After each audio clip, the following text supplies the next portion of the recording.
like to begin at the beginning with your childhood. Where did it happen? What was the life of your family, particularly the intellectual life of your family? It starts in Beth Israel Hospital, October 2nd, 1945, and my mother, in fact, told me, I was the second of three boys, she said I was born in a hurry, and I've been in a hurry ever since. She didn't give birth in the cab, fortunately, but an intern delivered me because the doctor couldn't get there in time. My father was in the South Pacific, fortunately on Hawaii instead of Okinawa. And actually, as I say that, it's something I've gone back in the personal work I've done.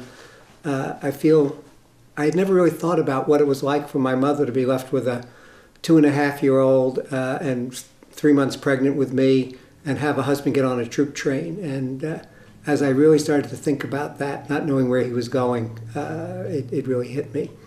So that's where it started. My father was a high school physics teacher. When I was born, he was in the Army, Signal Corps. But he came back. That was his career for his whole life. And physics was throughout the family. His younger brother by 2 years taught at Bronx High School of Science, where I went, and in fact was my physics teacher. Interesting story, which I'll leave out for now. And there were books. But it's interesting, there wasn't pressure there wasn't the whole thing we have today. Like, I didn't learn to read till I was in first grade. I mean, that was standard. But I remember my father had Gano's Physics, 1898 or something, copyright, and I would look in there, and I knew at an early age I had to be a scientist. Do you want that story?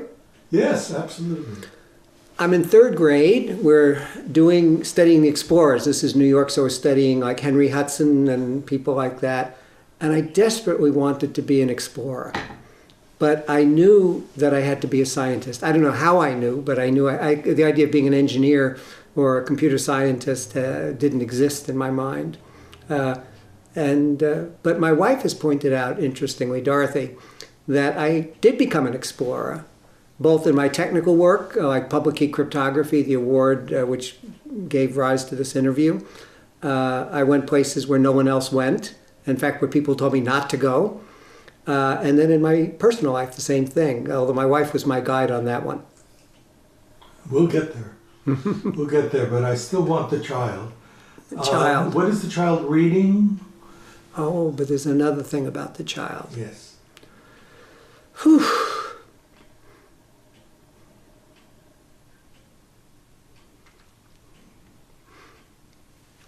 He felt friendless at age 7.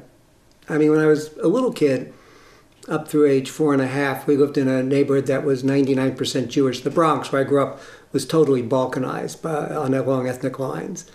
But when I was 4.5, St. Patrick's Day, 1950, we moved to the West Bronx. My parents bought a house, a two-family house, and they never would have moved to an Irish Catholic neighborhood in those days and in that environment. But all the kids my age on the block were Irish Catholic, and so I felt ostracized. I mean, all kids are ostracized to some extent, no matter. But for me, it was I was a Christ killer. I was a dirty Jew. Oh. I mean, I played with the kids too, but every once in a while that would come out. But even when I went to the public school, because all the Catholic kids went to the parochial school. But even when I went to public school, which was almost entirely Jewish, even there, after a while, I was odd, and I felt friendless. What was odd about you? I think I was probably sensitive. I also think I really was always drawn to the feminine side of life. When the other boys would steal the girl, at recess, the other boys would steal the girls' ball and, keep it away from them and taunt them. I would try to help the girls get it back, which of course endeared me to the other little boys. No wonder I was friendless. But I always loved girls. And this was pre-sexual, obviously. I mean, at age 7 or 8, there's just something about them that I was drawn to, and still am drawn to the feminine side. Maybe empathy is one of the elements? I think empathy is part of it, and having grown up being ostracized, relationship is really important to me. And in fact, it's been interesting. Dorothy pointed out, and I also realized, that the friendless kid has grown up to have a huge number of friends, and people talk about how friendly I am. I mean, but I think it's because I had to learn how to make friends. How much of the ostracization might have been also that you were what's now called a nerd, or I'm guessing that somebody very interested in reading, somebody very interested in maybe scientific issues? Probably some of that. Revenge of the Nerds, here I am. Mm-hmm. It's probably some of that. And I don't know, it was actually a gift. I mean, at the time, I would have given anything to be popular, to be like the other kids. But I look at it now, who'd want to be like everybody else? Especially when being so different has taken me such interesting places, both professionally and in my relationship with my wife and the work I do. Sometimes, I'm not saying it happened in your case, there's a teacher who either protects or inspires along the way. Did you have any of that, either in the younger age or later on in high school, mentors, people, adults, whom you could communicate with? Well, teachers always liked me. I mean, I was a good kid, and I was somewhat of a teacher's pet, which probably was another reason that I felt friendless. I was interested in following the rules, and so certainly I remember my teachers in, like fourth grade, Mrs. Donovan, actually fourth and fifth grade, not so much sixth. Then junior high school, there was Miss Blake, my math teacher, really took me under her wing. And my uncle, when he taught physics, helped me with some things and took a real interest. He died recently at age 106, just months ago. Wow. I loved it because he had several Nobel laureates in physics, having taught at Bronx Science, but he always called me his best physics student. Now, I'm not saying that was true. No. But I love that he said that, and that's how I knew that he was still cogent. About 6 or 9 months ago, when I called him, and he said, "Oh, my best student ever," and I knew that he knew who I was, because he doesn't always know. Now, when you got to Bronx Science, which is itself a selective universe of nerds, is an overused word, but people interested in science. Were you less friendless? I mean, was that finally beginning to find colleagues with whom you could share ideas? Yeah, and actually, looking back, even in elementary school, I wasn't friendless. Tom Burson, who's a good friend of mine now, it's really funny. We're both married to Dorothys, which is an unusual name for our generation. He is prominent in cybersecurity. He was the first fellow of the IACR, the Cryptologic Research Association. He was a friend of mine starting in fourth grade. I had other friends too, so maybe I was just overly hard on myself.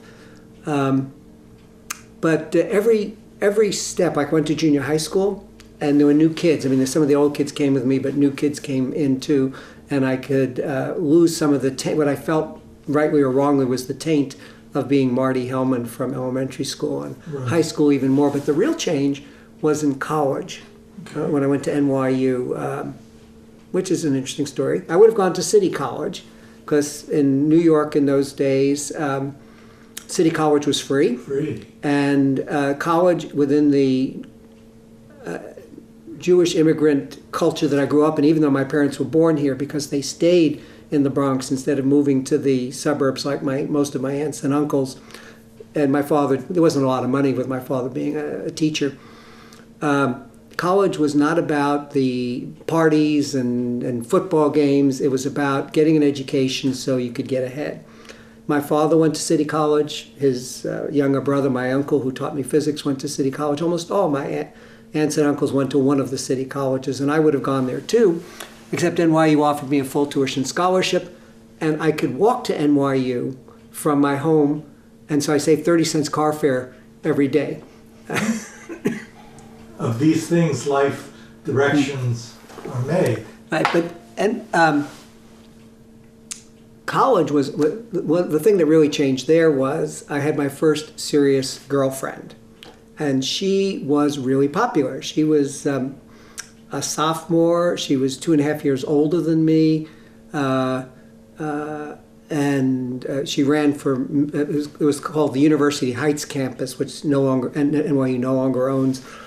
She was one of the 4 contestants for Miss Heights. And this is not how I thought of myself, and she picked me out. Mm-hmm. I mean, it was really funny. I mean, what's she doing with me?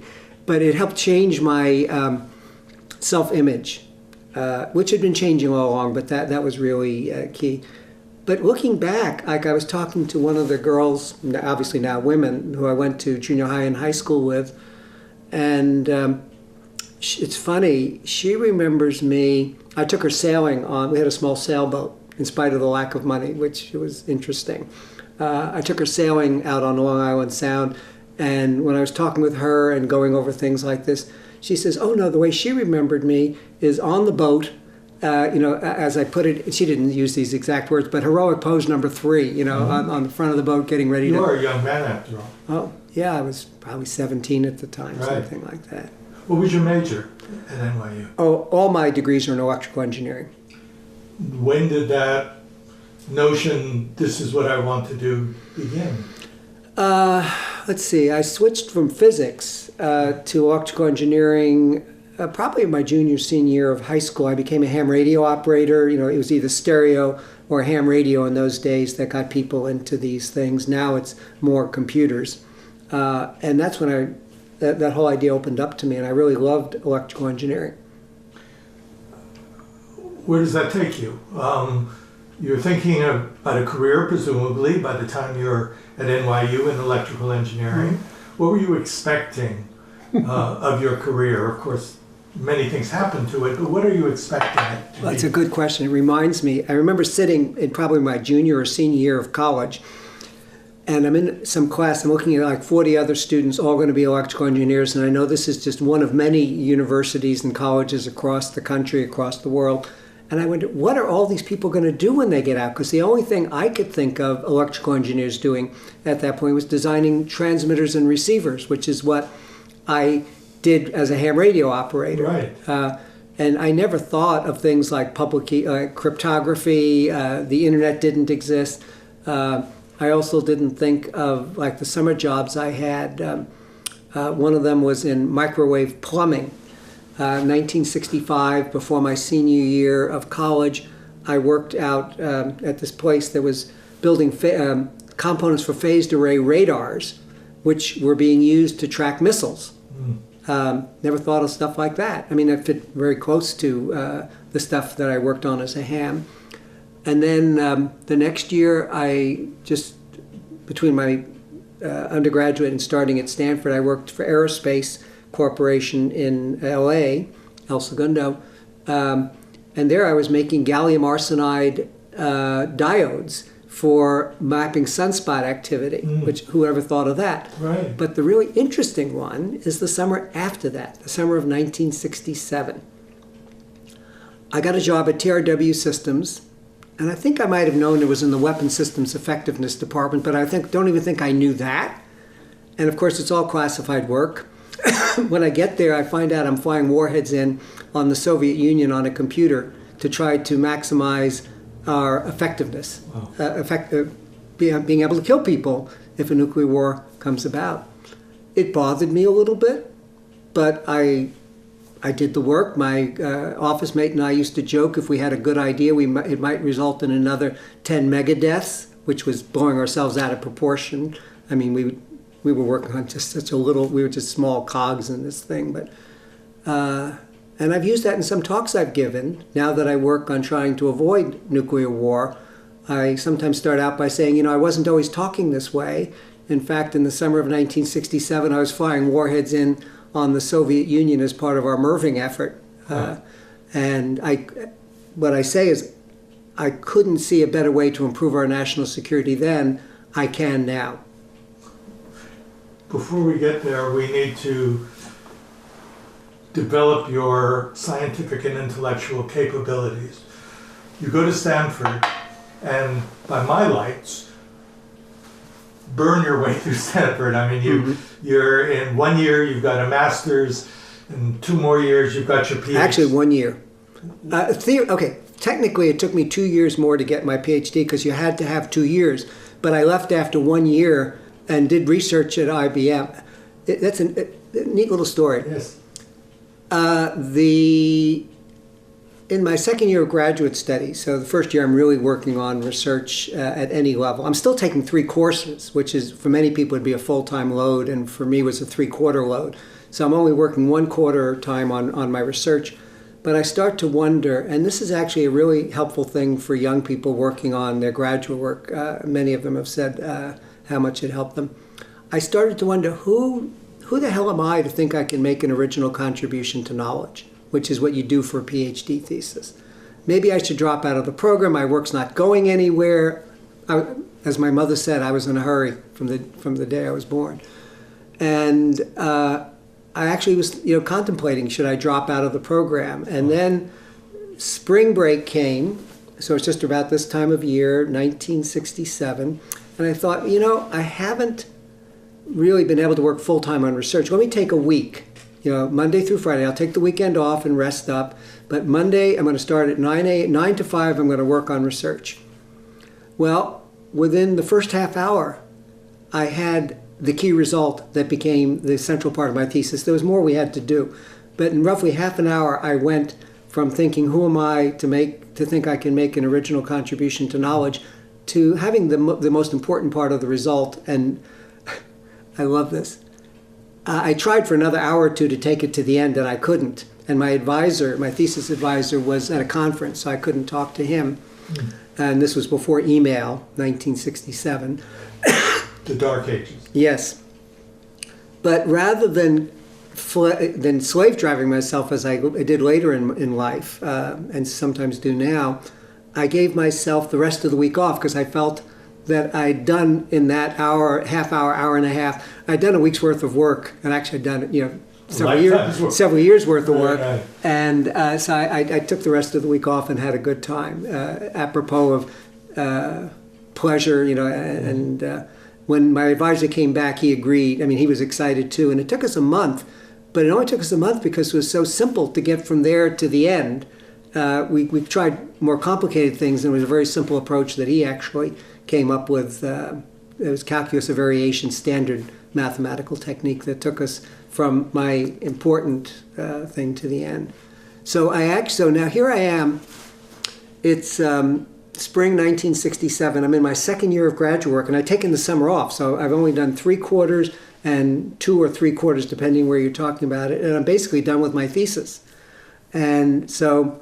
Which, by the way, was formerly called what? Oh, this was Learning with Finite Memory. It was very different from cryptography, although it had to do with statistics and probability, so it's related. But we were married at that point for a little over a year, and plans keep changing. We weren't going to have kids for 5 years, but a year into the marriage, we decided to have our first child, and Dorothy's now pregnant. And I like money, especially didn't have much. I was living on, $200 a month, which admittedly was more than today, a fellowship. So I go to Tom Cover, my advisor, and I say, I just have enough coursework to get the PhD. I don't have enough research units, but I've done the research. Could I go work at IBM Research, and you give me, I won't be here, but you'll give me credit for doing the research I do there, and I can get paid money. And he said, fine. And advisors are not supposed to say fine. They're supposed to say no, don't distract yourself. No, I was done, because I was done with I was done with the thesis. So right. It was fine. It was just, basically Stanford wanted more money. And so that was the other neat thing. I thought I'd pay that out of this huge salary that IBM was paying me compared to the $200 right. a month I'd been living on. IBM was very generous, and they made me an IBM fellow. That is, there are different kinds of IBM fellows, but this was a graduate fellowship, basically. At the Watson? At the Watson Research Center in New York, and they paid my tuition. And they even paid our obstetric bill. It was unbelievable. I don't think it works that way anymore. No. So what was your question? Did I answer it? Well, Oh, What 2 you- years, 1 year. So I actually finished the PhD in 2 years, a little less because I took a summer off. But I had to stay another 6. I had to pay tuition for another 6 months and get research credits for another. Stanford being greedy. Well, or we got to keep the system going.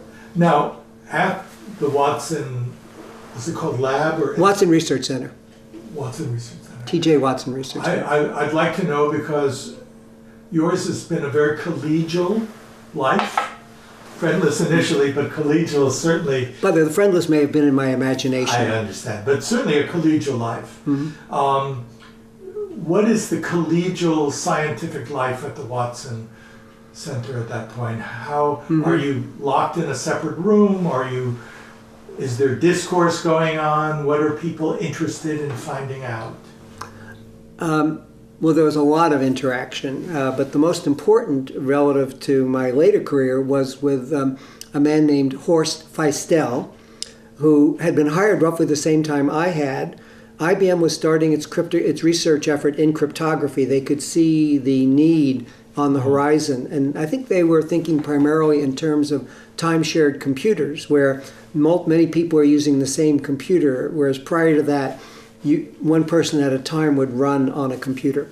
And how do we keep your program from reading my data? And they wanted to encrypt it. And so they hired Feistel from MITRE Corporation in Massachusetts. He was in the same department that I was, and I wasn't working on cryptography, but I would have lunch with him, I'd talk with him, and so that was one of the key things that got me interested in cryptography. Seeing that IBM was spending money on it, which meant that it reinforced my belief, or maybe created the belief, that there was a growing commercial need for encryption. And B, Feistel would describe to me some of the classical cryptographic systems. Like one of them, you take your message written out in English, like Attack at Dawn.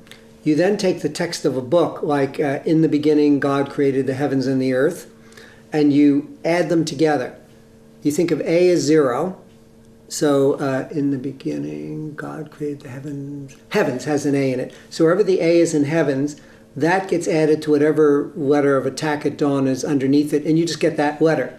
If it had been a B above it, it would move it ahead 1, and so on. And it seems impossible to break that cipher without knowing what the book is, because then the person at the other end subtracts, in the beginning, God created the heavens and the earth. But Horst explained to me how it could be done. And it was very easy, and I had studied information theory for my PhD, and it was really information theoretic, because it has to do with the fact that English is more than 50% redundant. Like you can leave the U, when you have a Q followed by a U in English, you could just leave the U off transmission and add it back in at the other end. And it turns out there's a lot more redundancy than that, and you can compress English by about 4 to 1. And so this is a 2 to 1 compression, because you have your message, Attack at Dawn, and you have the book, which is the second message, being compressed into the length of just one of them. But because it's 2 to 1, it's at least 2 to 1 redundant. In theory, it's potentially possible to break it, and in fact it is. Do you begin to think of yourself as in cryptology at this point? Not yet. Not yet. So there were 3 key events. Actually, that January, while I was at IBM, I went to my first international symposium on information theory. And the banquet speaker was David Kahn, the author of The Codebreakers, which at that point was a best-selling book of the history of cryptography. And that was one of the influences. Horst Feistel at IBM was the second. And the third key influence was the year after, 1969, after 1 year at Watson, IBM, I go to MIT and I'm an assistant professor in the information theory group. And Peter Elias, now deceased, was one of the original contributors to information theory. And he gives me a monograph. It was a reprint of a paper that Claude Shannon, who is the father of information theory, had published in 1949 in the BSTJ, the Bell System Technical Journal, linking cryptography and information theory. And, oh, I'm an information theorist? And that's when I realized cryptography is a branch of information theory, which had escaped me and most other information theorists. Information theory is concerned with coding information. Coding for compression, as I just described. Yes. Coding for error correction. So, like you might repeat each letter 3 times. Attack at dawn might become AAA, TTT. So if there's a single error made, you can correct it. Like if AAA comes out ACA, you say, oh, that's probably an A. But there are much better ways of doing error correction. And then the third way that I had missed up to that point was coding for privacy and authentication, which is cryptography. And it actually turns out that Shannon had worked on cryptography during World War II at Bell Labs. And that 1949 paper was a declassified version of a 1945 classified report. Oh. So his work on information theory, which was published in 48, seems to give rise to the 1949 paper if you just look at the public dates. But when you look at the footnote and realize that the cryptography work occurred in 1945, and you see how similar it is to the information theory work, you realize that information theory probably owes its birth to Shannon's work in cryptography. Now, are you at MIT? Is it MIT that you meet a fellow researcher who will become very important to the development of your thinking about cryptology? Whitfield Diffie? Yes. No. No. No, I didn't meet him until the fall of 1974. Oh, so 1969 to 71, I'm an assistant professor at MIT. At MIT. I come back here in 1971 as an assistant professor and then subsequently associate in full and now emeritus, basically retired status. By the way, why did you leave MIT? Wasn't that paradise? Oh, God, no. Forgive me, MIT. I really wanted to stay at Stanford, but my advisor said it's really important to go away for a few years. Stanford was concerned about inbreeding, it still is, but we sometimes hire our own PhDs. Because if you hire a Stanford PhD at Stanford, he or she is largely replicating the thinking of their advisor, and you want to get new ideas. And so it seemed at the time like I had to jump through this stupid hoop of 3 years in exile, as I joke about it, on the East Coast, IBM and MIT. But I was going to come back and work with my advisor. I really want to detain you for a second. If it's possible to describe the intellectual climate at MIT, even if you intended to go back to Stanford anyway. Because Stanford does become the gestation point of such phenomenal things. But what is happening at MIT? Is it collegial? Are the questions being asked there interesting to you? Yeah, well, first of all, Peter Elias giving me, obviously there was interaction and collegiality.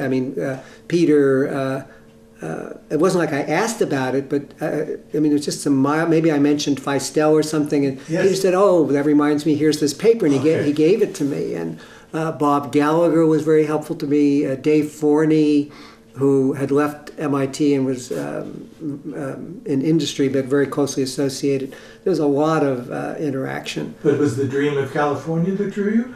I'm still. Oh yeah, I remember. I grew up in the Bronx. Okay. And so let's see, what drew me to California? Logically, I can point to things like I have several answers. I ran away from home. My brothers and I have joked. My mother was an amazing woman. And we have joked in fact, Dorothy and I have said, if she'd been born a generation later, she would have been running a $1 billion company. Right.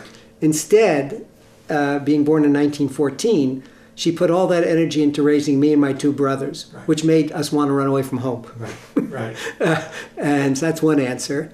Another, I was running away from the ethnic consciousness of the Bronx, and California was much better that way. Right. The Beach Boys were singing about California girls, mamas and papas California dreaming. This is the 60s. We're the same generation. I totally understand that. So I was pulled, but I think at a more mystical level. Yes. And I'm a scientist and engineer, but I have a strong belief in forces beyond our understanding, and have more than a belief, a conviction. I've experienced them in my own life.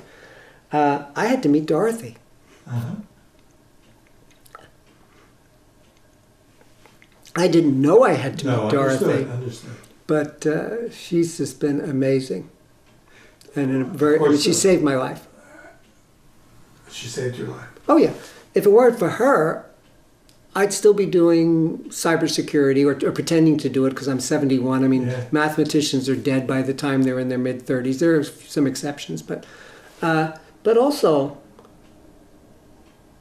people in academia want to work on the really big problems, like public key cryptography. Well, what bigger problem is there? What bigger issue is there than the survival of civilization? Right. And I wouldn't be working on that if it hadn't been for her. And it's more than that. I mean, it helped me to shed the. It more than helped. I couldn't stay married to Dorothy. In fact, we were headed for divorce 40 years ago because. We'll talk about that, but I still want to situate you in this time. So why did I want to come back? I loved California. I mean, it was all the things I said. California, it was not the Stanford intellectual culture. I may be reaching. There's a story there. Okay. My junior year, my first technical job working on microwave plumbing, my old girlfriend, the first serious girlfriend who I talked about, she'd moved to San Francisco. And she mentioned there's this university down the peninsula. I'd never heard of Stanford in 1964. I mean, it was not known the way it is today. Right. And I figured because it's in California, it's got to be laid back and easygoing. This was the picture I had in my mind. I mean, every part of California was on the coast, even Bakersfield, which it isn't. And I remember that summer job, I was carpooling with another man, and he wanted to go to Princeton for electrical engineering graduate studies, and I wanted to go to Stanford. And we were kind of commiserating how he was going to be working hard at this Ivy League, type A school, whereas I was going to be basking in the California sun. Yeah, when I found, of course, actually, I did windsurf here with a wetsuit, but the bay is cold. But when I found out Stanford was the top school, I came anyway. I mean, so that's a funny story. So here you are. You're back at Stanford. What are your intentions at this point intellectually? You've been converted in a way to cryptology? Not yet. Not yet. No, so it kind of grew with time. Okay. So there was the Ellenville conference the Information Theory Symposium, which was in Ellenville, New York, 1969. Right. There was Feistel at IBM 68 to 69. I was at IBM. And then Peter Elias, MIT, 69 to 70. When I started playing with it, and it grew with time, and every time I'd go to a conference and people would say, what are you working on? I'd talk about data compression and other areas of information theory, and then I'd say, I'm also looking at cryptography. And my colleague's response, I believe, was absolutely uniform, which is, you're crazy to work on cryptography. And the answers tended to be the same. NSA, the National Security Agency, has a huge budget. We didn't know how big until Snowden's revelations. They've been working on it for decades. How can you ever hope to discover something they don't already know? And if you do anything good, they'll classify it. These were the two arguments that were made. Why were you not smart enough to listen to them? Oh, why was I smart enough not to listen to them? Yes, really, in the end. Well, this is the Wisdom of Foolishness lecture that I love. I think getting beat up as a Christ-goer had something to do with it. I mean, I wouldn't want to go back and live through that again. I wouldn't wish it on anybody else. But growing up, I wanted to be like the other kids. But I couldn't be like the other kids for many reasons, but let's just focus on the Jewish versus not Jewish part. In self-defense, I adopted the attitude of who would want to be like everybody else? Well, me, of course. I mean, but it was a protective coating. Yes. But in time, I came to believe my own bullshit. And when my colleagues said, you're crazy to do that, rather than chasing me away, if anything, it drew me. Right. So you weren't crazy, it turns out, to do it. No, in fact, in the Wisdom of Foolishness talk, I talked to, I could probably have a dozen or more colleagues who were told they were crazy to work on breakthrough technologies that they worked on. And in my Stanford Engineering Hero talk, which is on YouTube, people can find it, just Google Hellman, Stanford Engineering Hero. It's the Wisdom of Foolishness. Vince Cerf, who was key in development of the internet, says people thought and I emailed each of these people, 4 or 5 of them, to make sure I got it right. He said, even after the success of the ARPANET, which preceded the internet, people thought packet switching would not work. And for things like audio and video, and of course today all your Netflix and Amazon Prime videos come over packet switching. Federico Fujin, who designed the first microprocessor at Intel, had a similar story. And so the wisdom of not perversity, but foolishness, seeming foolishness. And actually, it's when you were talking about seeking, doing what you want to do. Who but a fool would do what they want to do instead of what they think they ought to do? And yet, this comes back to that mystical side of life where we're pulled. I sometimes joke that there's a muse of cryptography or a muse of civilization surviving who whispers in our ears. And she picks. Oh no, she talks to everybody. She talks to everybody. She talks to everybody, but only a few fools listen to her. That's why she has to talk to so many people. Well, you listen. So how do we get you full-time into cryptology, fighting the fools, challenging some of the current notions. And then fighting NSA. How did that happen? That's in the 70s, the early 70s. So, it started in 68 at IBM and 69.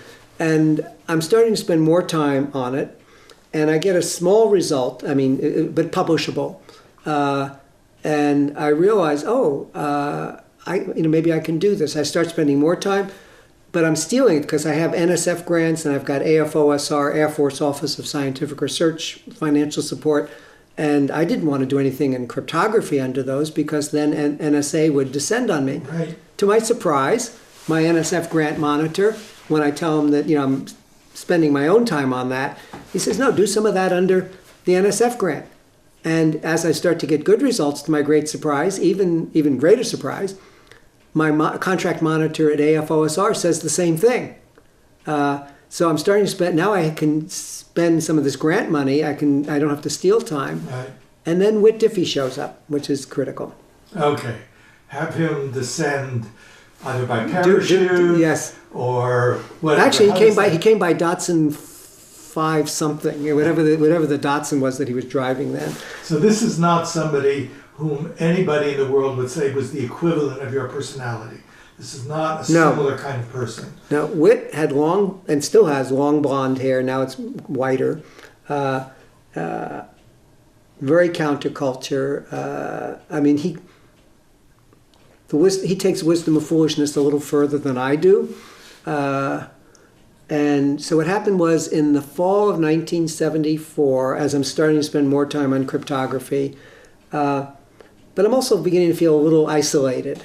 I like being the fool and doing what no one else does, but it's also a little scary and a little lonely. I get a phone call from this guy named Whit Diffie, and he says, Alan Conheim, who heads the cryptography research group at IBM, had suggested he look me up when he's out in the Bay Area. He'd been traveling around the country.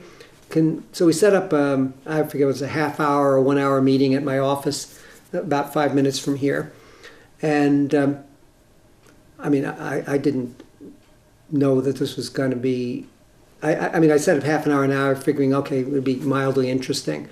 After half an hour, we go on and on and on. it was such a meeting of the minds, and he had been working alone, I'd been working alone, and we had some of the same ideas. He had ideas that I hadn't had that I liked, and vice versa. So after, it must have been several hours of meeting with him in my office, I look at my watch and I say, I promised my wife I'd be home to watch our girls. So this is 1974. They're 3 and 5. I'd love to continue this, but we have to go back to my house on campus. It's very close to here. Can we do that? He says, sure. He just has to let Mary Fisher, his wife, know about this. They join us for dinner at our invitation and leave at 11 o'clock at night. And it wasn't like, oh my God, they finally got out of here. It was just fantastic. It was a meeting of 4, really, not just the two of you. Right. Mary was interested in dogs. Dorothy was very interested in dogs. So a lot of things in common. So what was and I know it's difficult to compress, so to speak, but the key insight that you both felt an affinity about that was going to lead just in a couple of years to your major transformation. Less than 2, a year and a half. A year and a half. Well, actually, less than, a year and a half till the algorithm. I came up with the algorithm now known as Diffie-Hellman key exchange, although I've argued it should be called Diffie-Hellman Merkle. And we'll talk about Key Merkle exchange. in a But second. that was in this study right down there that I can't show you because I moved a lot of junk in there. But Right. late one night. But Witt actually was talking about public key cryptography for maybe 6 months or 9 months. We were talking together before that. And we'd had some ideas together, like something called a trapdoor cipher that had even preceded that. What was the problem that you needed or thought you could solve? The core. Well, actually, I'm going to trace it back to trapdoor cryptography. Okay. One of the cryptography is an interesting system or a problem. When you and I are talking, we want secure encryption so that he can't listen in on us, the guy sitting over there. Then when I talk to him, we may not want you to listen in. Right. And let's put that in a military context. You guys are on one, I'm actually going to change it. You guys are on one side in a conflict, and I and my guys over here are the army on the other side. We want secure encryption that you can't read, but you might capture our encryption device and start using it against us. Right. So we realized fairly quickly is the ideal cryptographic system from a military point of view would be a trapdoor cryptographic system. One that would have secret information built into it. You might know it's built in, but unless you know exactly what that bit sequence is, you can't break it. But if you ever capture it, and because I built that bit sequence in, I know how to break it. Got it. And from there to public key cryptography is not that big a step, because if you can do trapdoor encryption and generate them at will, let's say you and I want to talk securely separate from the guy behind the camera over there. I create a trapdoor crypto system. I say it to both of you, because I'd like to tell it only to you, but the cameraman hears it too. You then take that trapdoor system, encrypt a message to me, Marty, here's the key we're going to use. Right. You encrypt it. He can't break it. You couldn't break it if you didn't, if he did. But I can break it because I've got the trapdoor information. Right. That's public key cryptography. Right. And so that answer your question? Yes, but I think also in your process, there are people thinking about that same problem, but coming up with unsatisfactory, it may have been the NSA or something, unsatisfactory answers to that. Well, they weren't unsatisfactory. Part of the thing was when you go from encryption being primarily of military significance to being of commercial use, Right. it changes it in a major way. In the military, you have a chain of command. A private in one company does not talk to a private in another company. He talks to a sergeant, who talks to a lieutenant, who talks to the captain, who talks to the other lieutenant, sergeant, and private. So the number of connections is limited. Whereas commercially, or now, anybody might want to talk to anybody. So the number of keys that you need, the number of connections you want to make, goes up not quite exponentially, it goes up by a huge amount. And so key exchange, which was a major problem in the military, becomes an almost impossible problem in the commercial world. And that's why public key cryptography was so important. Now, as you said, there were not just two of you in this conversation, this transformative conversation, but three of you essentially. Right. Can you talk about the third? Yes. The third guy is Ralph Merkle. So Whit and I are working here at Stanford. I was able to get him to put some roots down and stay here. I was very anxious to have him stay. And he hadn't actually done the formal PhD process. Well, that's another story. We'll come to that in a minute. So we're working, and we've come up with the public key idea, but we have not yet come up with the algorithm that I talked about. But after coming up with the basic idea, but before the algorithm, Whit, through a friend at Berkeley, hears about this student, Ralph Merkle, who's an undergraduate now, a master's student working on cryptography, saying somewhat similar things. And Ralph, again, is a world-class fool in the best sense of the word. He had proposed developing public key cryptography for a term project in CS 244, a Berkeley graduate course, and the professor had discouraged him from it. Now, admittedly, when he wrote on the paper, and Ralph saved it, and I scanned it for him, it said, maybe because your explanation of idea number one, which was public key cryptography, was so muddled. So muddled, he said to his professor. Yeah, well, that's what the professor said to him. Said to him. That maybe it was muddled. And so Ralph, independently of us, was working on related ideas. There's differences, and he didn't have digital signatures, but he came up with his ideas actually before us, and that can be documented. But we didn't know about that, and then we each heard of the other after we had been working and had grown together. But the other thing, when Ralph submitted his paper to a journal, unlike mine, I had been invited to write a paper. And when I came up with the Diffie-Hellman or Diffie-Hellman-Merkle key exchange algorithm in May of 1976, I presented it at another information theory symposium in June, the following month. I had a paper accepted with the general idea. Now I had a specific way to do it, a good way to do it. And the editor of the journal was at that, who invited me to write this paper, and I asked if Whit could join me in the paper, which he'd said fine to. The editor was there, and he said, "You get that result in, and I'll have it in the November issue of the Transactions." So and he saw did. The importance of it. Yes. And similarly, RSA, Ravesh Shamir Adelman at MIT, when they came up with their algorithm, which had seen great commercial use, I was one of the reviewers. I get a letter from the editor, "Please review this paper as fast as possible. It may be the most important paper we ever publish." Now, editors don't usually say things like that. Poor Ralph, his editor didn't say that. Ralph's editor sent it out to review to an expert in cryptography, presumably at NSA, who said, this is not in the mainstream of cryptographic research, and questioned whether you could do what he was saying, even though he showed he had a proof of concept in it. The guy just didn't understand the paper. The editor writes back, and Ralph again has these letters. It bothers me that you have no references. I mean, he had no bibliography in his paper. Has no one ever thought of doing anything remotely resembling this before? And the answer is no, they hadn't. Right, it was seminal research.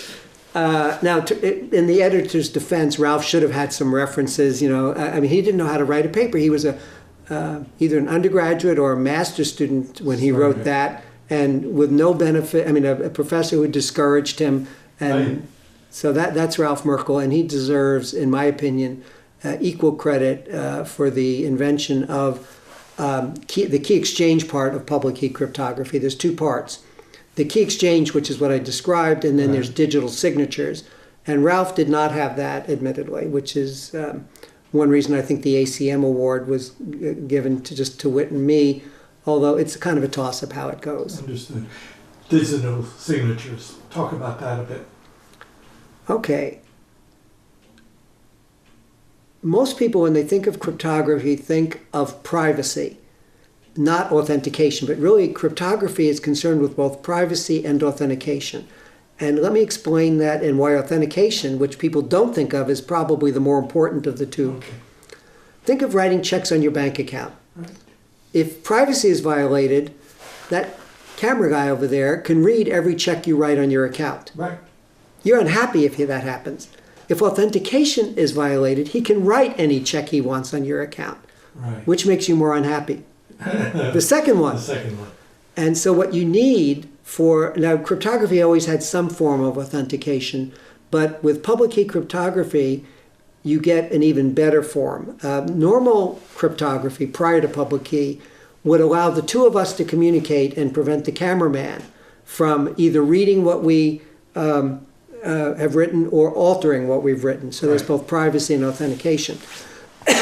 But you could alter what I've written to you and make it look like it came from me. I could alter what you've written to me because we share a common secret key in conventional cryptography. In public key cryptography, there's a public key and a private key. And when you do digital signatures, the secret key, the private key, is used to sign the message, and the public key is used to verify it. Right. And so you can sign checks digitally much better than we can sign checks, paper checks.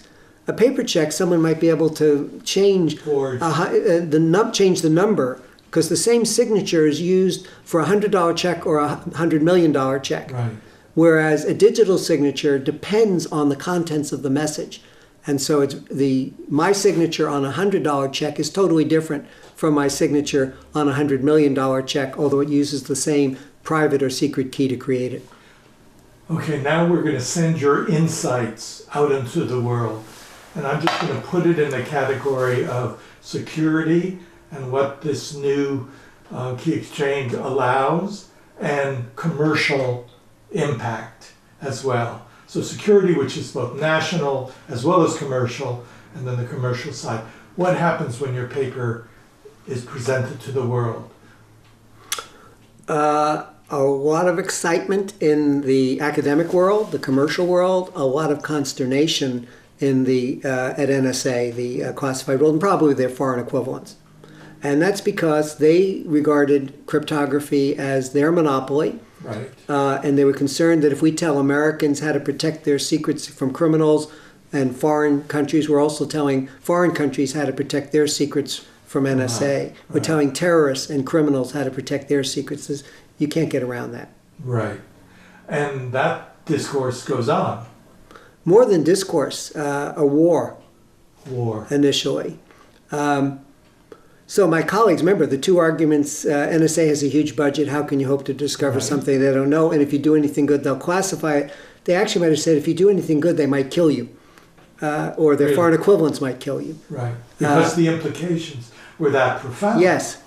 And so Dorothy was very happy when this quiet war became a more public war and was covered in the New York Times. They had an editorial supporting our position. Science magazine had a number of articles. She said, now if something happens to you, there will be an investigation. And I'm not necessarily saying NSA would have done it, but, and I don't even know that I was at risk. But when you're angering not only NSA, but their Soviet equivalent, and well, the stakes were very high. Yeah. The stakes were very high. And as you say, it continues the famous controversy with Apple and NSA and terrorism. Although it's interesting, in the Apple, currently, the FBI is saying what NSA used to say 40 years ago, which is, our needs take precedence over your personal, your private needs and commercial needs. NSA, to the large extent, has been on our side. Several former directors of NSA have said the FBI was wrong. And one of them even said, Jim Comey is wrong. Wow. I'd have to go get the names. And even the current director of NSA. That's extraordinary. Yeah, I can, since it's a video, I can't send you links afterward, but they're in my computer library. Anybody can find them. I believe you. And why is that? Yes. Well, about two and a half years ago, Admiral Inman, who was the director of NSA when we were publishing these papers, and who, loosely speaking, wanted to throw me in jail for publishing them, he later became a friend. I mean, initially an adversary and then friend, cautiously at first. But in an interview, he was asked, with what he now knows, would he still try to suppress our work? And he said, quite the opposite. I would try to get it out as quickly as possible, because he now sees that from the broad perspective of national security, commercial encryption, strong commercial encryption is very important. And he cited theft by presumably the Chinese of jet fighter plans from American businesses as an example. Among the many implications and impact of your work, some attribute it to that the World Wide Web would, as we know it, wouldn't really be working without this. Is that an overstatement, or is it? Do you think it would work for anything unconfidential, but all the electronic banking you do, when you purchase things with a credit card, and about 4 years ago, someone told me that trillions of dollars a day in financial transactions were protected using our technology. And I said, no, you mean trillions of dollars a year? And he said, no, I mean trillions of dollars a day. And I checked, and he's right. Foreign exchange transactions, which are all protected by this, are about $5 trillion a day. Wow. Unfortunately, our patents ran out. No, but they must have held for a while. We made almost no money from our patents. You made almost no money? Yeah, RSA sold their patents for their company for $250 million. There was a patent fight between RSA, the MIT guys, and Wow. Stanford. And bottom line is they outspent us and we lost. Although maybe it's different. I'm friends with them now. I was really pissed at them for a long time, but we're good friends. Fairly enough. So I want to now talk about... No, actually, they could... I went back and thought through that fight from their point of view, because just like the way our marriage went from being headed for divorce 40 years ago to not having had a single fight in probably 15 years and being in love the way we were when we first met, I rethought the patent fight. Oh, the one way we did that is when Dorothy does something that annoys me, instead of just being annoyed, I would try to think it through from her perspective. I do try to think it through from her perspective, and it's often very different from what I thought. In the same way, I went back and rethought the patent fight that we had with RSA, and I could see how I don't know for sure, but from their perspective, they might think I started the whole thing. Right. I want to talk about at the end, to finish the interview, about the ethicist, because you're one of the scientists, technology scientists, who thinks about broadly the implications of science, technology, security, privacy, and so forth. At what point in your career did you begin to become as outspoken on the ethics of science and really of relationships in the world as they are affected by it? How did you begin to... 1981. 1981, there's a moment. Yeah, well, so what happened was, the short answer is what caused me to make this shift is my wife wanting to preserve my marriage, coming to see that my marriage was in trouble. Right. I was so busy working that I changed from the way I was when I took the week off after getting that great result. Indeed. I become a slave driver to myself, but Dorothy was in touch with that, and she was looking for catalysts, and she tried several different things, and because she didn't know what to do either, and she was making mistakes just like I was. Right. But then in 1980, she found a group that no longer exists, so we're not recruiting people for the group.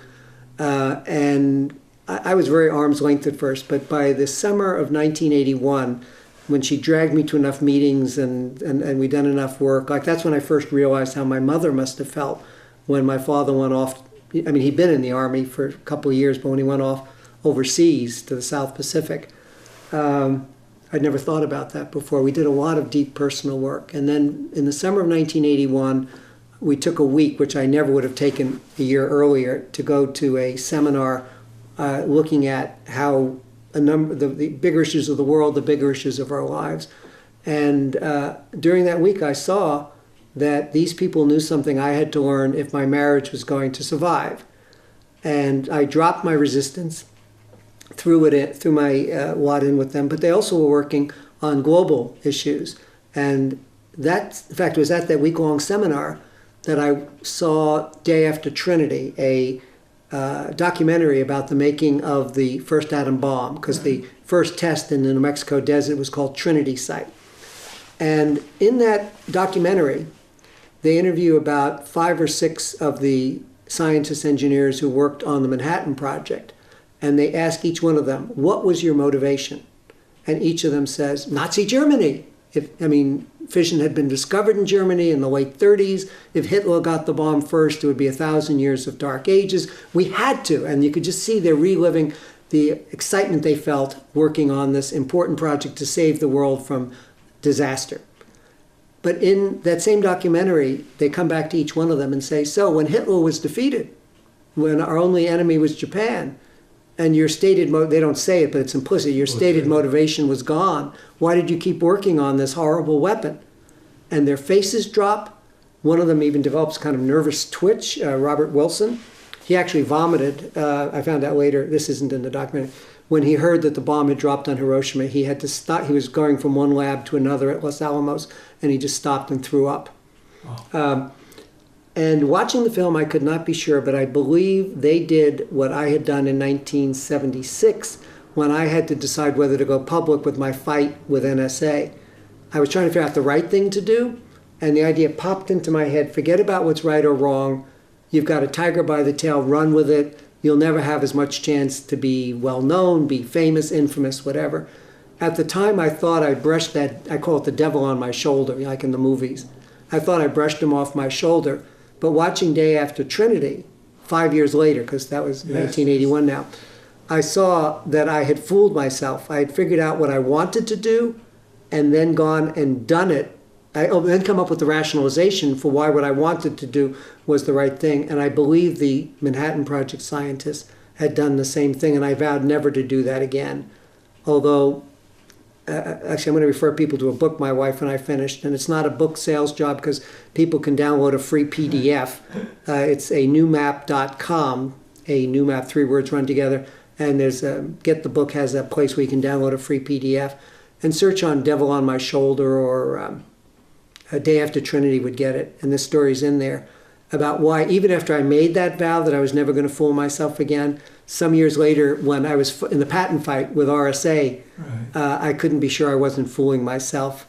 I wanted to do something if it made good business sense, but by the way, it also had the chance to really get them. In fact, someone came to me and said, "You help me do this and we'll get those RSA bastards by the balls." It's the way he spoke, his exact words. And I didn't want to, the vengeful part of me, which was still active at the time, I couldn't be sure that wasn't fooling myself. And Dorothy came up with a wonderful solution, which is described in the book, to make sure I wasn't fooling myself.